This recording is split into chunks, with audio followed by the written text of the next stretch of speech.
4 Australians, same age, same city, all single, all own their home, all retiring at 67. The only difference? What's sitting in their super account. One has $300,000, one has $500,000, one has $1 million, and one has $2 million. You'd think twice the money means twice the lifestyle. It doesn't. You'd think $1 million makes you rich in retirement. It doesn't do that either. And there's one balance on this list where you actually end up with less income than the person below you.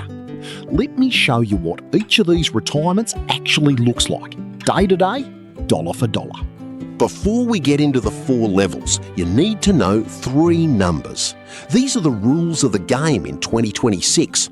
The full age pension for a single homeowner is about $28,500 a year. That's your floor. If you have nothing, that's what the government gives you. ASFA, that's the Association of Superannuation Funds, says a modest retirement costs about $33,000 a year. A comfortable retirement costs about $54,000. These numbers assume you own your home outright. No mortgage, no rent. And the assets test. If your assessable assets are under roughly $314,000, you get the full pension. Above $674,000, you get nothing. Zero. In between, it tapers. Every $1,000 over the lower threshold costs you $3 per fortnight in pension. Right, now let's meet our 4 retirees. $300,000. Let's call him Dave. Dave retires at 67 with $300,000 in an account-based pension. His assessable assets sit right near the lower threshold, which means Dave qualifies for a healthy part-age pension, somewhere around $25,000 to $27,000 a year. He draws about $15,000 a year from his super. Add the pension, and Dave's total income is roughly $40,000 to $42,000 a year. That's about $770 a week. What does that look like? Dave's mortgage is paid off, so housing costs are just council rates, insurance and maintenance, roughly $6,000 a year.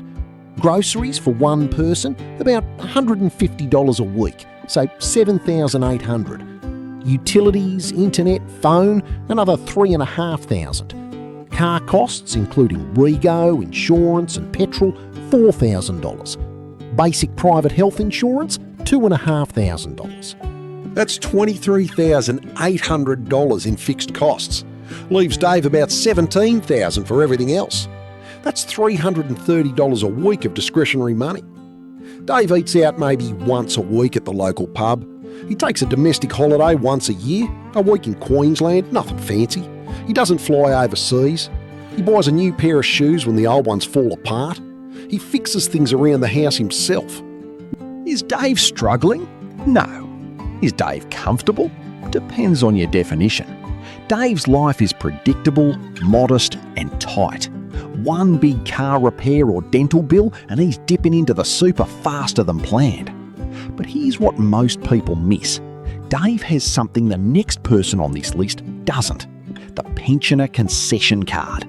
Cheaper prescriptions at $7.70 each. Bulk billing. Energy supplements.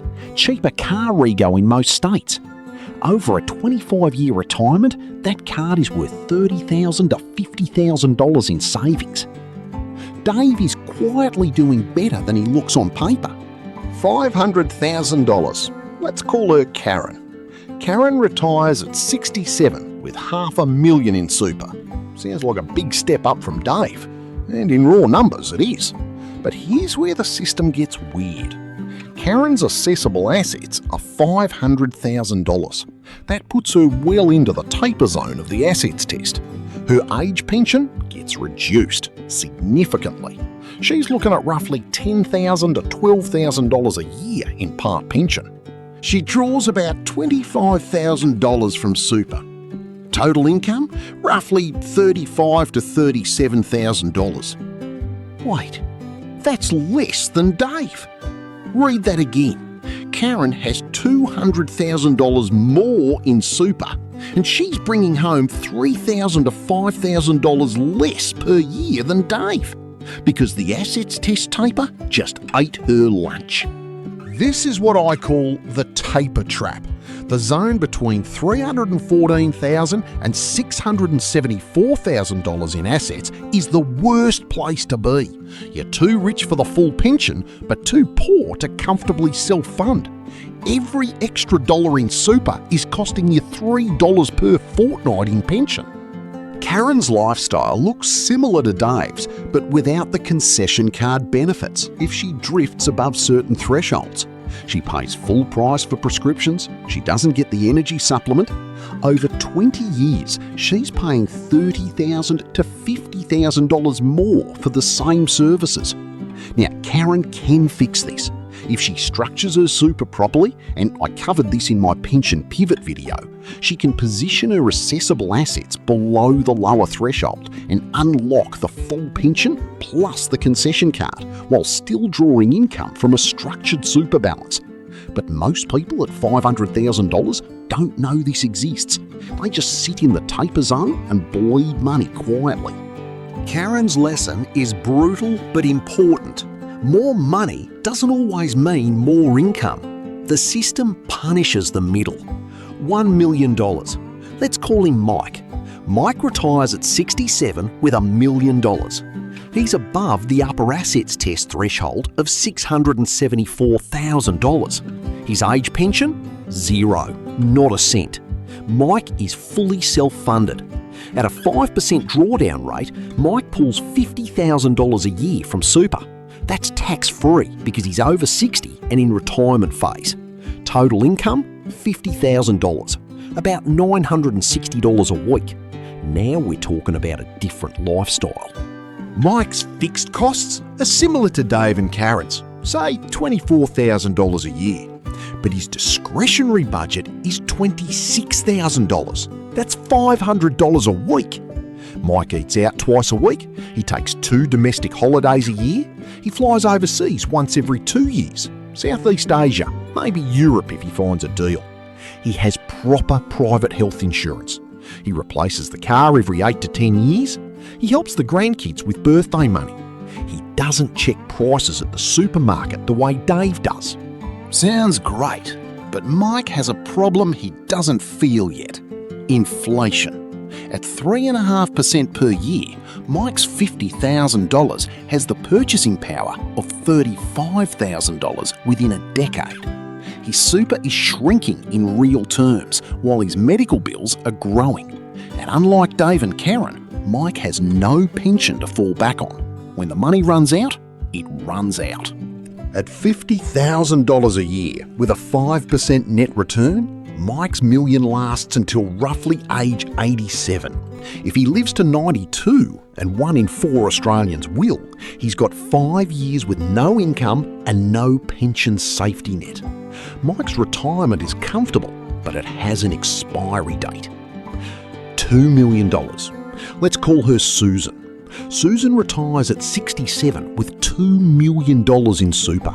She's in the top 3% of Australian retirees. This is rare. Most people will never be Susan. At a 4% drawdown, she can afford to be more conservative. Susan pulls $80,000 a year, tax-free. That's $1,540 a week. Susan's life looks different from the other 3. She has comprehensive private health insurance, top hospital, extras, dental, optical, about $5,000 a year. She takes 2 to 3 overseas holidays a year. She flies business class on the longer ones. She eats out 3 or 4 times a week. She gets her hair done weekly. She has a cleaner. She drives a nice car and replaces it every 5 years. She gives money to her kids and grandkids regularly. Susan doesn't think about money day to day.